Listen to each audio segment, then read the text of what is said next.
What does a weekend look like when you're unemployed? Hi, I'm Hong. I'm 34 years old and currently unemployed. I live with my husband and our son, Chiu, in the countryside of central Vietnam. A few weeks ago, the project I was working on ended, and since then, I've been looking for my next opportunity. To be honest, unemployment feels very different when you're in your 30s and have a family to support. Some days I feel optimistic and motivated, other days I worry about bills, expenses, and how long it will take to find my next job. I'm trying not to stress too much, but it's hard not to think about money when you don't have a steady income. At the same time, this unexpected break has given me more time with my husband and my son. So, while I'm still figuring out what comes next, I'm trying to appreciate these small moments together. This is what a typical weekend looks like for me right now.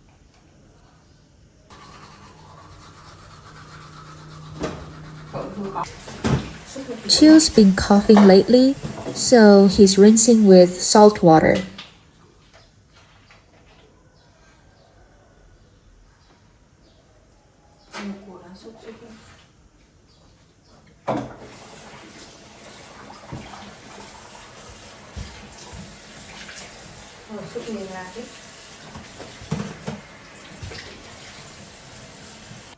After brushing our teeth, the first thing we do is drink a glass of water.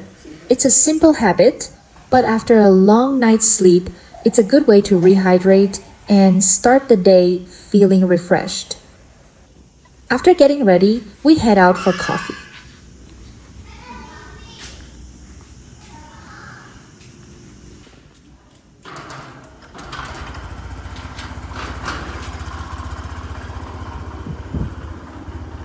Going out for coffee is a big part of daily life in Vietnam. Cafes are not just places to grab a drink. They're places where people meet friends, spend time with family, catch up on local news, or simply take a break from their daily routines. For us, it's one of our favorite weekend habits.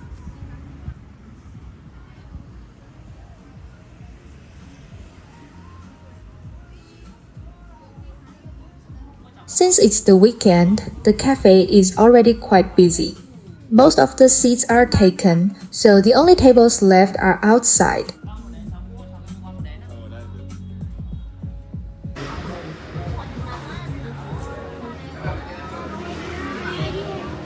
My husband orders an iced milk coffee, one of the most popular coffee drinks in Vietnam. I get a coconut matcha, while our son, Chu, chooses a peach tea. Then we sit back, chat about random things, and watch people come and go. One thing I enjoy about Vietnamese coffee culture is that nobody seems to be in a hurry. People can spend hours at a cafe with just one drink, talking with friends, catching up with family, working on their laptops, chatting, scrolling on their phones, or simply watching the traffic pass by.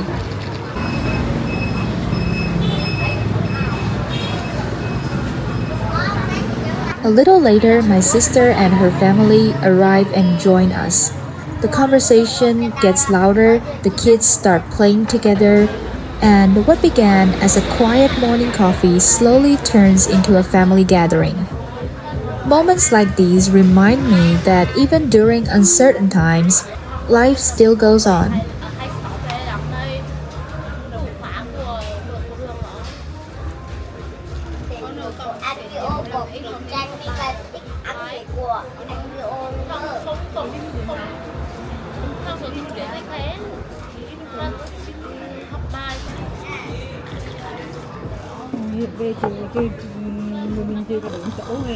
Looks like we enjoyed our drinks.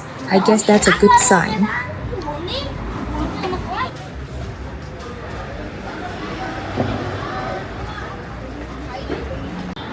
A relaxing morning, good conversations, and now it's time to move on to the next part of the day.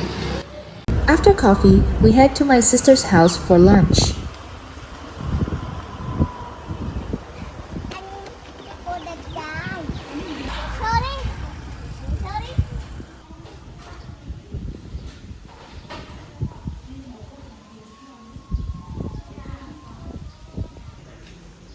Today's lunch is chao can, a popular dish in central Vietnam. My sister has already prepared the broth, so cooking is quick and easy. Once the broth starts boiling, we just add the fresh noodles and wait a few minutes.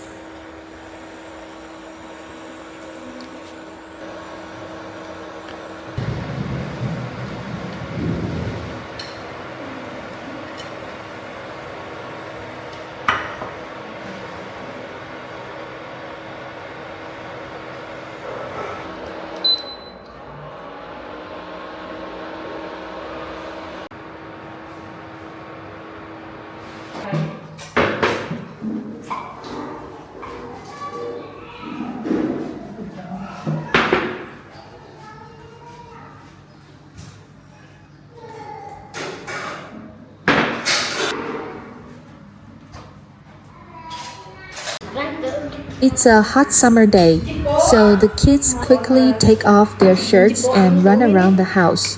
While eating, everyone talks non-stop about all kinds of things. Family gatherings are always loud, but that's part of the fun.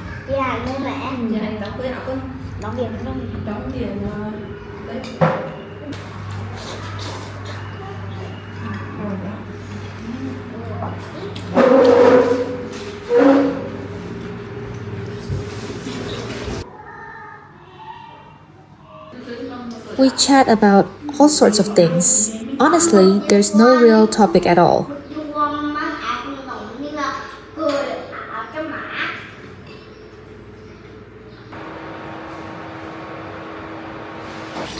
After lunch, I help clean up and then take a short nap.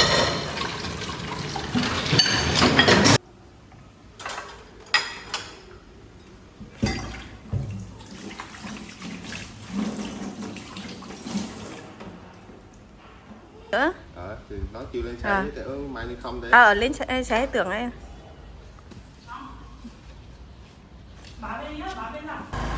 Okay, let's go.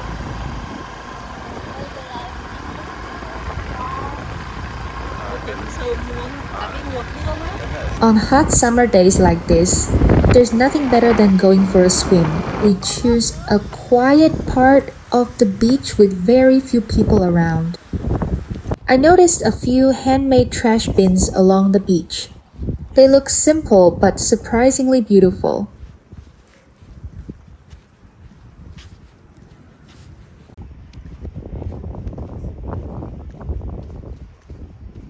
Each beach entrance also has a safety notice board. Before entering the water, visitors can read the rules and safety guidelines to help keep everyone safe. As I sit and relax, I watch people enjoying the sea.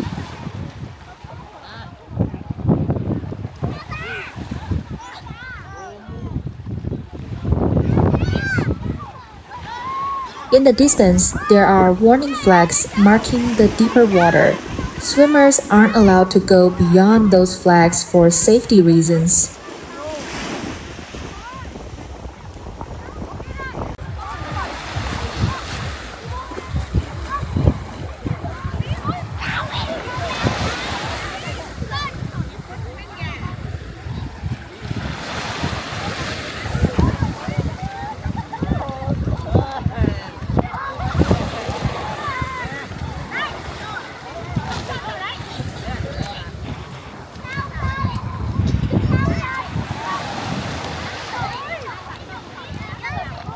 Some people are swimming, while others are playing beach games.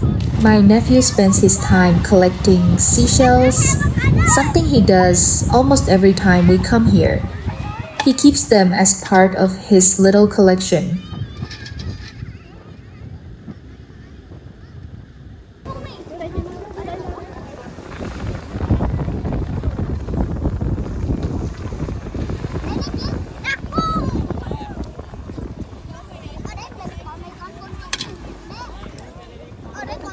As I sit here watching the ocean, I realize I didn't come to the beach very often when I was working. Most of my time was spent in front of a computer, thinking about deadlines and the next task. These days, I have a lot more free time than I used to. I wish the reason were different, but I'm trying to make the most of it. For now, I'm enjoying the sea breeze, the sound of the waves, and a beautiful summer afternoon with my family. Living near the beach is something I've always taken for granted. When life gets busy, it's easy to forget how lucky I am to have places like this so close to home. Maybe that's one good thing about slowing down for a while. It gives me a chance to notice and appreciate the things I usually overlook. Lại là nước ngọt. Hôm nay mẹ nói là nước chiêu. After spending some time in the water, we rinse off with fresh water and get ready for dinner. Like many beaches in Vietnam, there's a freshwater shower area where people can rinse off the salt and sand before heading home. It costs about 10,000 VND per person. Swimming always seems to make food taste better. We stop at a small roadside restaurant near the beach. In the late afternoon, street food vendors start preparing for the evening rush. Ingredients are washed, tables are cleaned, and cooking stations are set up. Many of these businesses operate right on the sidewalk. In front of shops during the day, the space belongs to the main store, but once the store closes, the sidewalk slowly transforms into a small restaurant.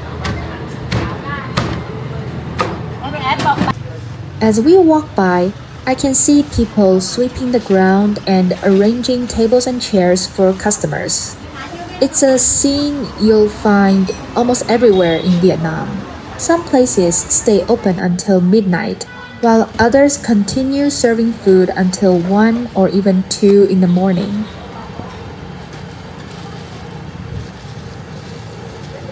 Street-side restaurants are very common in Vietnam because operating costs are usually lower. The food is often affordable and accessible to almost everyone. Our food has finally arrived. After spending the afternoon at the beach, I think we're all starving. Everything looks delicious, and honestly, food always seems to taste better after swimming.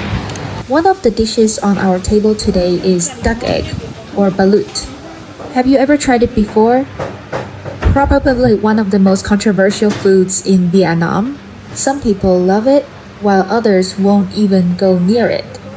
As for us, nobody seems too concerned about that right now. Everyone is too hungry and busy eating.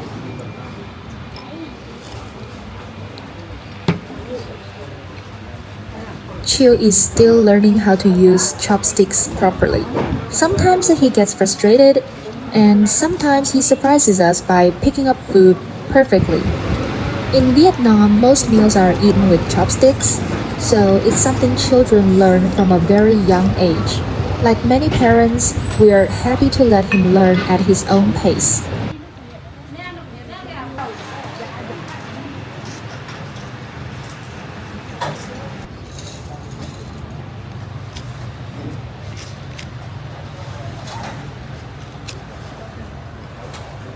As the day comes to an end, we head home. I don't know what my next job will be. I don't know when this period of unemployment will end. But today was a good day, and for now, that's enough. Thank you for spending the day with us. If you enjoyed this video, don't forget to like and subscribe. I really appreciate your support. See you in the next video. Bye!